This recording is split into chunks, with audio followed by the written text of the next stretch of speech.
This is the title of my talk. Gomer's intellectually convincing arguments for God's existence, even though I was only given 15 minutes to present these amazing arguments. It's not that I'm bitter, but it is a talk, and that's what it is. So this is what I did. I wrote down every word. I never do this. And I created 50 slides. That's less than 2 slides a minute, people. So buckle up, baby birds. Mama's going to feed you. Here we go. Welcome. My name is Michael Gormley, and I was told to prove God's existence in 15 minutes or less. I think that's absurd, and I have filled out a complaint with the HR department against Karen Felicedario, your new confirmation coordinator. Turns out we don't have an HR department. I was actually just talking to the person at the Wendy's window. It was pretty weird. She was pissed.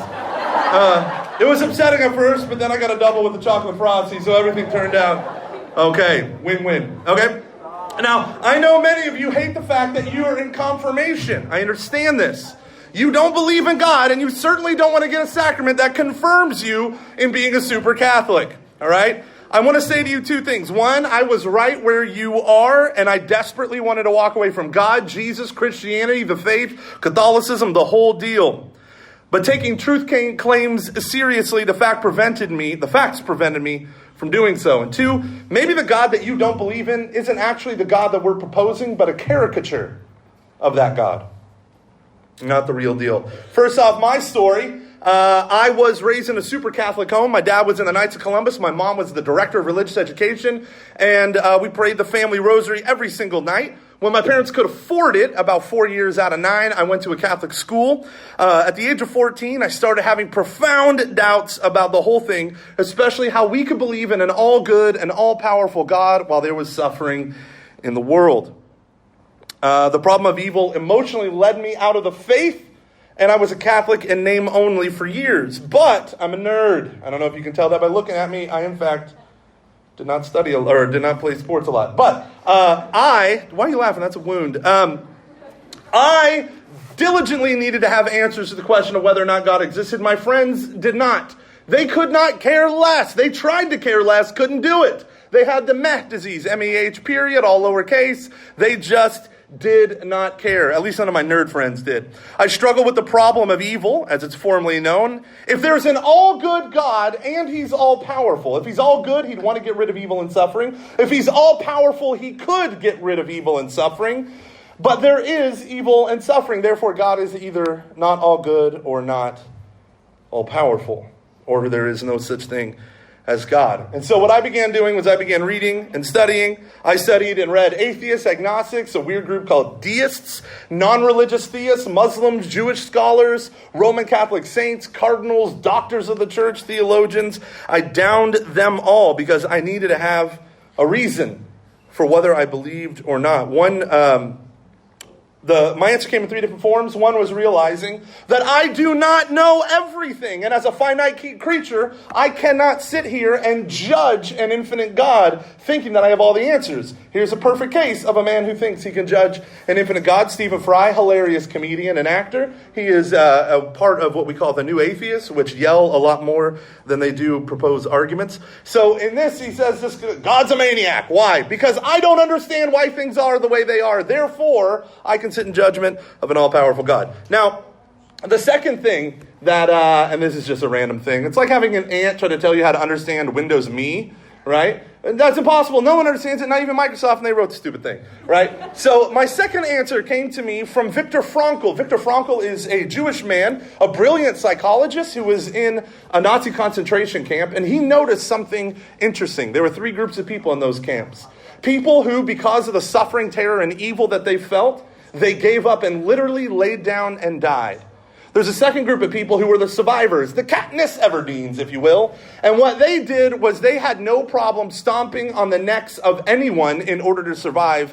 Jewish people becoming collaborators with the Nazis just to stay alive one more day. And then you had a third group of people. A third group of people were determined to live, but not above all things like the survivors. They did so with joy and humor and even self-sacrifice in the midst of one of the world's worst environments. He studied these people and found out they had a logoi. Right? I know you're totally like, I got a logoi, I got two of them back home. Right? A logoi, what is a logoi? A logoi is meaning. Meaning, purpose, where we get the word logos, ology, rational order. They had a meaning and purpose that was outside of themselves. That here's the deal, suffering didn't take it away. Suffering refined it. Thirdly, I thought myself really smart, and I realized that there was a dude named St. Augustine who was a lot older than me. He wrote 1,600 years ago and came to the conclusions way better than I did. And he said that though we may hate suffering and evil in the world and not see a reason for suffering and evil in the world, God can actually bring about out of evil a greater good than if that evil had never existed. Also, Augustine reminds us that most of the horrors and evils that we experience are brought about by human error. Now, let me ask you this. By humans being evil, let me ask you this. If every time you did something wrong, God annihilated your freedom, you know what you would be? Not free. And so, a lot of these things I really struggle with, but I only have 5 minutes. There's a lot more, so we got to go on. Okay, here we go. Reason number one. You know why I believe in God? Because of exclusive rationality is self-refuting. What does that mean? Exclusive, especially scientific rationality, is an ism like any other ism, scientism. It holds that there's no truth unless it's scientifically proven. Maybe you believe this. Maybe you hold, I don't believe in God, I believe in science, right? That's a thing. People who are really smart actually hold to this position because they think it's really clever, when in fact it is not. Both Richard Dawkins, the author of The God Delusion, and Stephen Hawking, the most smartest man in the world, both hold to this fallacious and self-refuting claim. How is it self-refuting? Okay, let's imagine me as an atheist. Or an atheist is talking to me and they say, the only things are true are those that empirically demonstrated through the scientific method, right? Me, sounds rational, but can you prove your concept of justice or human rights or love through the scientific method? No, you cannot. Or even better, prove the validity of this statement. The only things are true are those things empirically verified by the scientific method. If you can't verify those things by the scientific method, then your own statement, I'll only believe the things that can be verified by the scientific method, cannot be verified by the scientific method. I move on. If someone says, I don't believe in God because of science, remind that person that almost all of our convictions are not empirical and cannot be verified. Even those convictions you and I would die for upholding. Now we move on to point number two. Because it's impossible to live on reason alone. Oh, because you're just a dullard and stupid idiot Christian who doesn't know. Settle down, cowboy. Right? The reason why it's almost impossible to live on reason alone is because none of us do that. We all have very complicated, systematic, foundational beliefs that are pre-rational. Let me explain. Belief is not an opinion. It's not irrational or anti-reason. Beliefs are actually foundational. Belief in, let's say, the trustworthiness of your, I really butchered that word, trustworthiness of your senses. How do you know what you see is really what you see? What about this? Whether or not there really is a reality that transcends this earthly one. So you meet someone who says, when we die, we're worm food. That's it. You say, really? Can you prove that scientifically? No, you can't prove that scientifically. That's a belief statement. And you are basing a lot on that belief statement. Philosopher David Hume says, our sciences are based on beliefs about the universe that cannot be proven or disproven. There is no purely objective belief-free openness to objective evidence. What did I just say? Oftentimes people mock religion saying it's like three blind men, I almost said fondling an elephant. The guy at the tail's like, this elephant's like a snake. The guy at the front's like, this elephant's like a... Well, also like a snake. The guy on the side's like, nah, man, it's like a big leathery wall. Dude grabbing the ears. No, it's like a fan. Look, I'm fanning myself. Guy hanging on the tusk. Ooh, it's so pointy, right? So you have all these people who believe an elephant. Guy grabs a leg. It's like a tree trunk, right? We all know an elephant is none of those things, right? And so people say, oh, religions are all groping after like answers and truth and all this stuff. But they're like these blind men in the parable who, though they're touching an elephant, they all just see the one part or experience the one part. But what does that parable imply?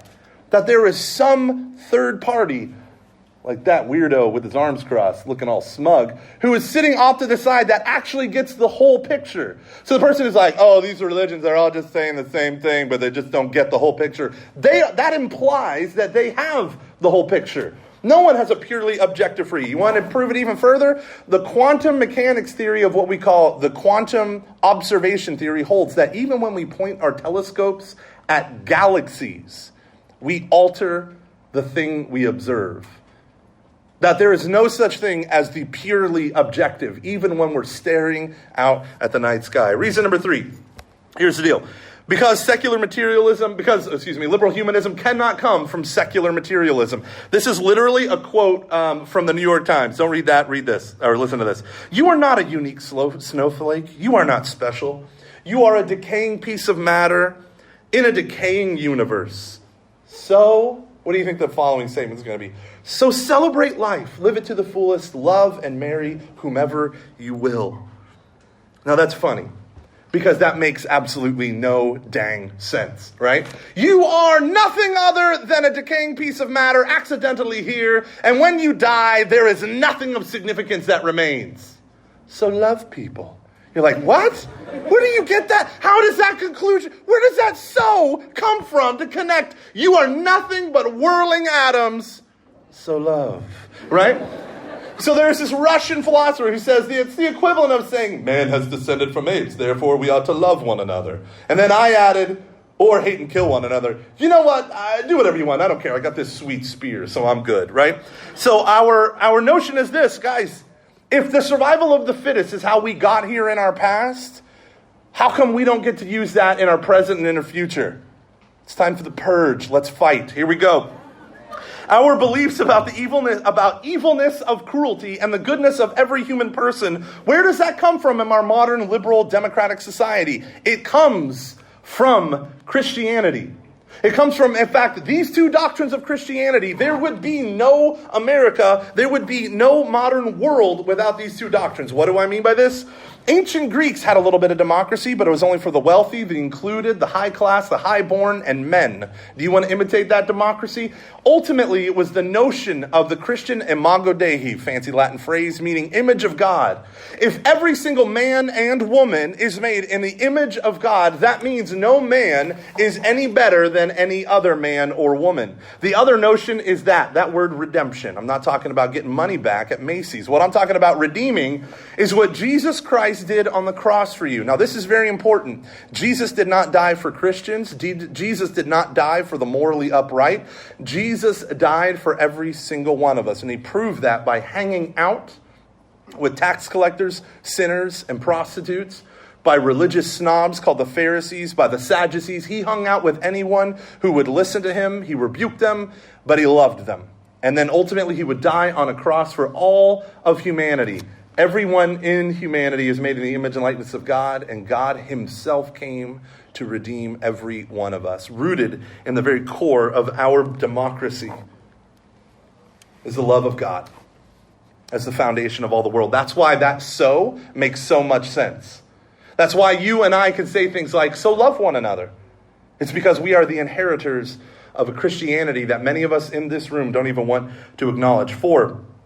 Because the material universe is not a sufficient explanation for itself. There are two kinds of being, necessary and contingent. You need to understand this. A necessary being has to exist, and because it has to exist, it always exists. A contingent being does not have to exist. Think about this. Here's an example of a contingent being. Me.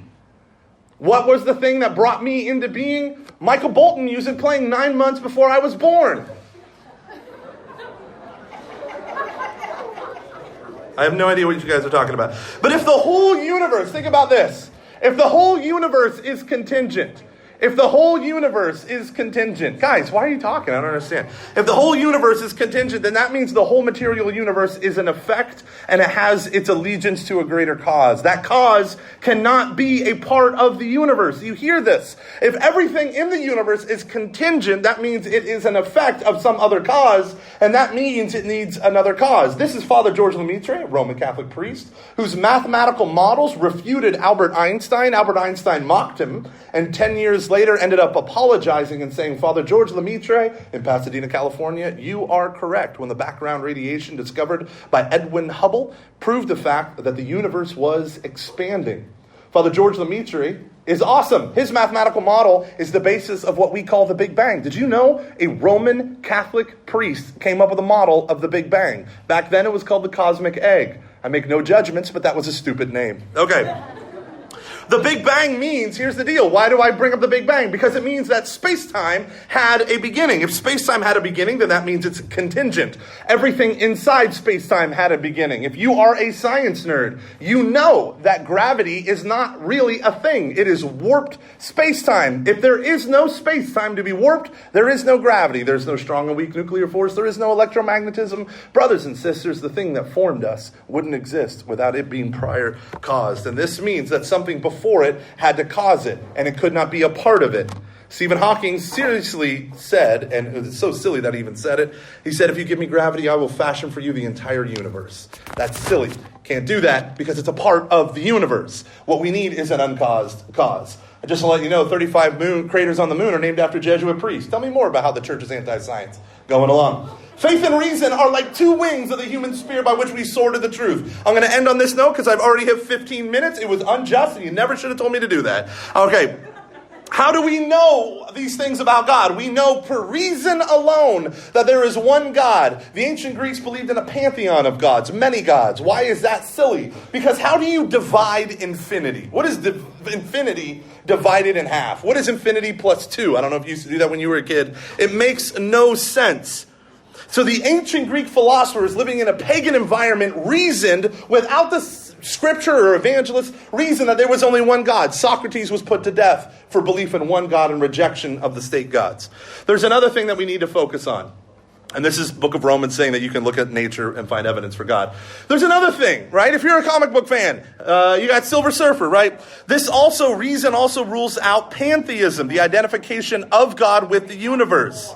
It's like, I feel the cosmic energies passing through me. No, you don't, Silver Surfer. Here we go. The reason why that pantheism can't be here is because if the universe was created, and if God is just the soul of the universe, does that mean that God was created too? The Big Bang tells us the material universe had a beginning point. And if it had a beginning point, did the God that is the supposed soul of this universe also have a beginning point? We got a Big Bang. We got the universe is not a necessary being, but a contingent being. Space-time is an effect. Reason tells us God is spiritual. He's outside of matter. That God is infinite. He's outside of space. That God's eternal. He's outside of time. That God is the only necessary being because he is ultimately the uncaused cause. There's no polytheism, no pantheism, and we're left with a decision. Now here's the deal. What is reason and faith? Faith is to reason what sight is to hearing. Right? Or let me say that the other way. Reason is to belief what sight is to hearing. Reason is you seeing a truth for yourself.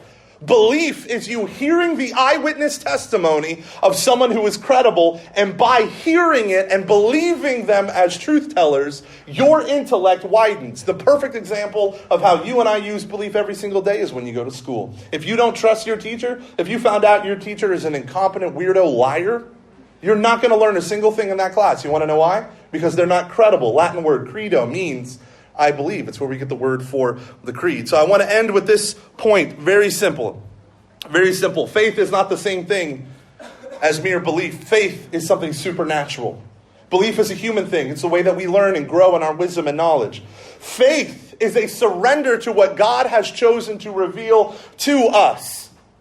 God speaks in the burning bush, I am who am. Moses, is he a reliable eyewitness or not? Faith is not irrational. The church does not tell you to check your reason at the door. Why? Because the church says test whether they are credible. The church even tells you, Scripture even tells you, test the spirits, test the prophets, test the apostles. St. Paul says, hold my book up and go and figure out if I'm preaching a false gospel. Test it. But if they're reliable, you got to believe them. Why? Imagine if someone's like, oh yeah, she's totally reliable. She's not a liar. She's totally an expert in the situation. We should not believe a thing she says. That's nonsense. Ending with this, fides quaerens intellectum. This is the motto of the church given to it by St. Anselm. Fides, faith, quaerens, seeking, intellectum, understanding.